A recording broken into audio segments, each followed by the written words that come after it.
All right, let's dive into a concept that might just completely change how you look at your love life. We're talking about romantic shields. It's a really powerful way to understand all those invisible things happening in our connections, our dating lives, you name it. So let's get into it. So, have you ever been there? You're talking to someone, the vibe is amazing, everything is clicking, and then bam, it just stops. It feels like you've slammed right into an invisible wall, and you have no idea why. Well, guess what? You probably have. And today we're going to talk about exactly what that wall is. So what are these romantic shields we're talking about? The easiest way to think about them is as these invisible layers of protection we all have around our personal space, around our hearts. They're the barriers, sometimes they're big, sometimes they're small, that someone has to get through to really truly get close to us.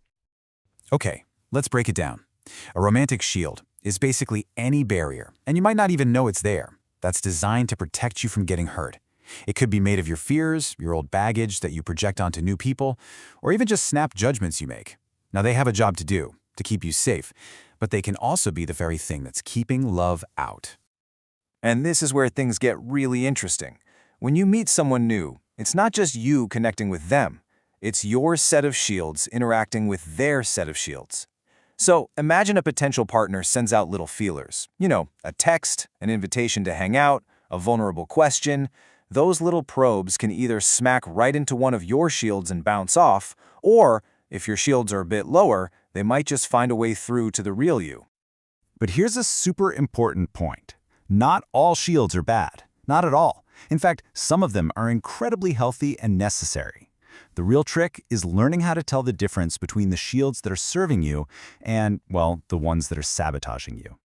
And they really fall into two big categories. On one hand, you've got mature shields. Think of these as intentional, healthy boundaries. They're conscious choices you make for a very good reason. But on the other hand, you have immature shields. These are more like knee-jerk reactions, totally unconscious stuff, usually coming from past pain. And they're the ones that keep you isolated when you don't even realize it's happening. So what does a healthy, mature shield actually look like? Well, imagine you're all in on launching a new business. You're pouring your heart and soul into it. Deciding to say, you know what, I just don't have the bandwidth to date right now isn't self-sabotage. It's a smart, conscious choice to protect your focus and energy for that mission. See? That's a shield with a purpose. Now, on the flip side, an immature shield is all about reaction. It's when you meet someone new, and before they've even had a real chance, you're already plastering your last bad relationship all over them. You're just assuming they'll be exactly like your ex.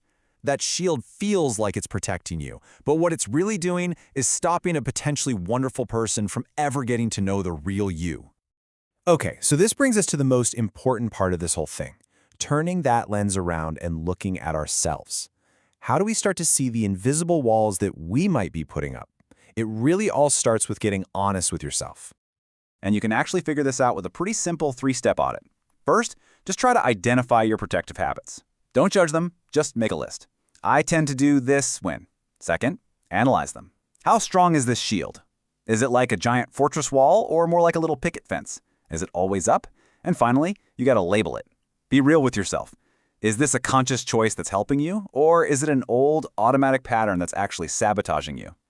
All right, let's flip the script. What do you do when you're the one trying to get to know someone and you keep hitting their shields? I mean, it can be so frustrating when you're trying to connect with a person who just seems completely walled off. And you can usually spot these shields in action. It might be that person who's just too busy all the time, or who can only give you this tiny 2-hour window of availability once a week.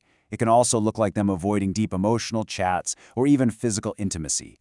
These are all signs that their protective field is up and running. And here is the secret weapon for dealing with someone else's shields. You cannot, and I repeat, cannot break through them with force. Pushing harder just makes the wall thicker.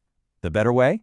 Get curious, gently acknowledging what you're seeing. Something as simple as, hey, I feel like you're a bit guarded. Is everything okay? That invites connection. It doesn't force a defense. And you know what? Whether you're working on your own shields or someone else's, the solution is pretty much always the same. You have to create safety. And that means being consistent, being honest. It means having fun, bringing a sense of ease and pleasure into your time together. And seriously, never ever underestimate the power of a little humor to just dissolve a huge wall of tension.